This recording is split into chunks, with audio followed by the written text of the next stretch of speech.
আসসালামু আলাইকুম। এই গরমে খুবই আরামদায়ক ও স্বাস্থ্যকর একটি রেসিপি আপনাদের সাথে শেয়ার করছি। আর মুরগির মাংস তো সবাই আমরা আলু দিয়ে খেয়ে থাকি, তাই মাঝে মাঝে একটু সবজি দিয়ে রান্না করলে সেটা খুবই স্বাস্থ্যকর হয়ে থাকে। আর পেঁপে দিয়ে রান্না করলে সেটা খুবই ভালো লাগে খেতে। তো সেটাই আজকে আপনাদের সাথে শেয়ার করছি। প্রথমে একটি কড়াইয়ে পরিমাণ মতো তেল দিয়ে তেলটা একটু গরম করে নিয়ে এখানে বড় সাইজের একটি পেঁয়াজ আমি দিয়ে দিলাম এবং সেটিকে লাল লাল করে ভেজে নিচ্ছি। পুরোপুরি বেরেস্তা করছি না, কিন্তু কিছুটা লাল করে ভেজে নিয়েছি। তারপরে এখানে 4টি সাদা এলাচ, ছোট ছোট 4 টুকরো দারচিনি, 4টা লবঙ্গ এবং 2টা তেজপাতা মাঝখান থেকে ছিঁড়ে 4 টুকরো করে নিয়েছি, সেগুলো দিয়ে দিলাম। তারপরে এখানে আদা, রসুন আর 4 টুকরো এলাচ আর ছোট ছোট 2 টুকরো দারচিনি আমি একসাথে ব্লেন্ড করে নিয়েছি ব্লেন্ডারে। আদা রসুন বাটাটা আপনারা 1 টেবিল চামচ করে দিয়ে দিবেন। তারপর গুঁড়ো মশলাগুলো দিয়ে দিব। হলুদের গুঁড়া 1.5 চা চামচ, ধনিয়ার গুঁড়া 1 চা চামচ, তারপর মরিচের গুঁড়াও 1.5 চা চামচের মতো দিয়ে দিলাম এবং কিছুটা পানি দিয়ে দিলাম। পানি দিয়ে মশলাটা ভালো করে কষিয়ে নিতে হবে যাতে নিচে না লেগে যায়। মশলাটা পুড়ে গেলে কিন্তু তরকারি খেতে একদমই ভালো লাগবে না। তো এই যে মশলাটাকে আমি ভালোভাবে কষিয়ে নিয়েছি। এখন কষানো মশলার মধ্যে মুরগির মাংসগুলো আমি দিয়ে দিচ্ছি। এখানে আমি পাকিস্তানি মুরগি নিয়েছি, আপনারা চাইলে ফার্মের মুরগি দিয়েও করতে পারবেন। এখন আমি মশলার সাথে ভালোভাবে মিশিয়ে নিচ্ছি, কিছুক্ষণ নেড়ে নিচ্ছি। আমি এখানে জিরার গুঁড়াটা কষানোর একটু পরে দিব, আর গরম মশলার গুঁড়ি আমি দিচ্ছি না, তাই আমি এলাচ এবং দারচিনি আদা রসুনের সাথে বেটে নিয়েছি ব্লেন্ডারে। আপনারা চাইলে গরম মশলার গুঁড়োটাও ব্যবহার করতে পারেন। আর এই পুরো রান্নায় আমি গরম পানি ব্যবহার করছি।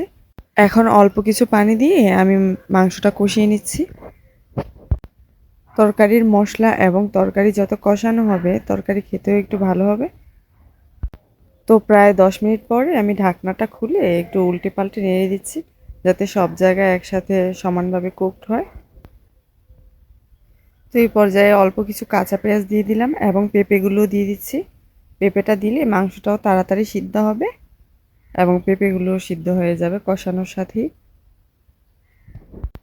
তো এখানে আমি একটা পেঁপের অর্ধেকটা দিয়ে দিলাম। এখন পেঁপেগুলো মাংস এবং মশলার সাথে ভালোভাবে মিশিয়ে নিচ্ছি। এখন সবকিছু একসাথে মিশিয়ে ঢাকনা দিয়ে ভালোভাবে সিদ্ধ করে নিব এবং সবগুলো একসাথে কষানো হয়ে যাবে। তো এখন ঢাকনা দিয়ে দিব। তো এখন ঢাকনা দিয়ে প্রায় 10 মিনিট আবারও রান্না করে নিচ্ছি। এভাবে 3বার করে আমি ঢাকনা দিয়ে এটাকে ভালোভাবে সিদ্ধ করে নিচ্ছি আর 10 মিনিট পর পর নেড়ে দিচ্ছি।